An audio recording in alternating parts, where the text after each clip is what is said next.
Saudara dan saudari yang terkasih, marilah kita awali renungan kita hari ini dengan membuat tanda iman kita. Dalam nama Bapa dan Putra dan Roh Kudus. Amin. Renungan untuk hari ini diambilkan dari Injil Yohanes, bab 15, ayat 12 sampai 17. Inilah perintahku, yaitu supaya kamu saling mengasihi seperti aku telah mengasihi kamu. Tidak ada kasih yang lebih besar daripada kasih seorang yang memberikan nyawanya untuk sahabat-sahabatnya. Kamu adalah sahabatku, jikalau kamu berbuat apa yang kuperintahkan kepadamu. Aku tidak menyebut kamu lagi hamba, sebab hamba tidak tahu apa yang diperbuat oleh tuannya. Tetapi aku menyebut kamu sahabat. Karena aku telah memberitahukan kepada kamu segala sesuatu yang telah kudengar dari Bapakku. Bukan kamu yang memilih aku, tetapi akulah yang memilih kamu. Dan aku telah menetapkan kamu supaya kamu pergi dan menghasilkan buah, dan buahmu itu tetap. Supaya apa yang kamu minta kepada Bapa dalam namaku, diberikannya kepadamu. Inilah perintahku kepadamu, kasihilah seorang akan yang lain. Demikianlah Injil Tuhan, terpujilah Kristus.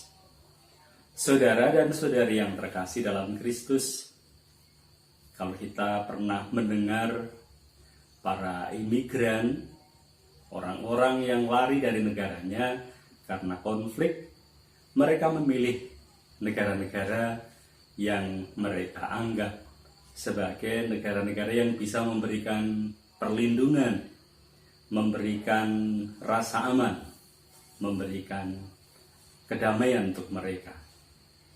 Dan kalau kita cermati, negara-negara yang mereka pilih itu adalah negara-negara seperti negara Eropa, Prancis, Italia, Jerman. Lalu kalau itu di luar Eropa, itu adalah negara seperti Kanada, Amerika Serikat, Australia, dan barangkali Selandia Baru. Dan negara-negara itu yang menjadi pilihan mereka itu adalah negara-negara Barat yang masyarakatnya berasal dari Eropa. Hari ini Tuhan Yesus mengajarkan kepada kita satu ajaran yang paling dasar dan itu paling dahsyat untuk kita, yaitu kasih. Dan nampaknya ajaran kasih itu sudah begitu mengakar dalam kehidupan masyarakat di Eropa, juga termasuk di negara-negara yang tadi saya sebutkan. Karena ajaran kasih agama Kristen itu sudah masuk ke Eropa sejak abad pertama, yang dibawa oleh Rasul Paulus. Setelah pertobatannya, kemudian dia pergi ke Antioquia di Turki bagian selatan, kemudian ajaran Kristen itu menyebar ke negara-negara Eropa.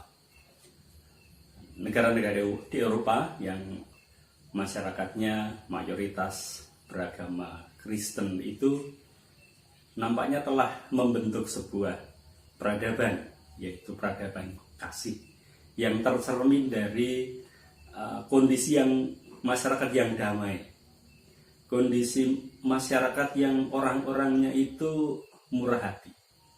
Bahkan ketika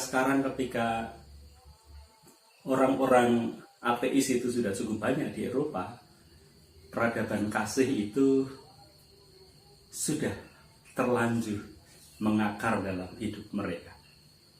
Itu sebuah peradaban yang digerakkan oleh kasih. Saudara dan saudari yang terkasih dalam Kristus, Injil yang kita dengarkan hari ini mengajarkan kita tentang kasih. Ada 3 permenungan yang bisa kita dapatkan dalam bacaan hari ini. Yang pertama adalah sabda Yesus agar kita saling mengasihi, seperti Yesus sendiri juga mengasihi para muridnya, mengasihi kita semua. Tuhan Yesus mengatakan tidak ada kasih yang lebih besar daripada kasih seorang yang memberikan nyawanya untuk sahabat-sahabatnya. Mungkin kita tidak perlu memberikan nyawa kita untuk sahabat-sahabat kita, tetapi kita perlu menyiapkan diri kita agar ketika kita berbuat kasih itu ada konsekuensi-konsekuensi yang barangkali tidak mengenakan kita. Seperti misalnya kita dianggap sebagai sok baik, dianggap munafik, bisa juga kita dianggap sebagai orang yang lemah. Kita juga harus siap untuk berkorban. Berkorban misalnya berkorban harta, karena dengan kita berbuat kasih, bermurah hati, tentu ada yang harus kita berikan kepada orang lain. Yang kedua adalah Tuhan Yesus mengatakan, aku tidak menyebut kamu sebagai hamba, karena hamba tidak tahu apa yang diperbuat oleh tuannya. Kita telah diangkat sebagai sahabat-sahabat Yesus. Sahabat-sahabat, kalau kita bersahabat dengan seseorang, kita mengetahui sesuatu, teman kita, lalu kita beritahu. Kalau kita punya sesuatu, kita berikan kepada sahabat kita. Itulah keuntungan kita sebagai orang Katolik, kita diangkat sebagai sahabat-sahabat Yesus.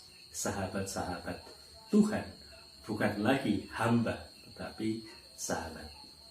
Yang ketiga, saudara dan saudari yang terkasih, Tuhan Yesus mengatakan, bukan kamu yang memilih aku, tetapi akulah yang memilih kamu. Dan aku telah menetapkan kamu supaya kamu pergi dan menghasilkan buah. Kita mendapatkan tugas perutusan dari Tuhan.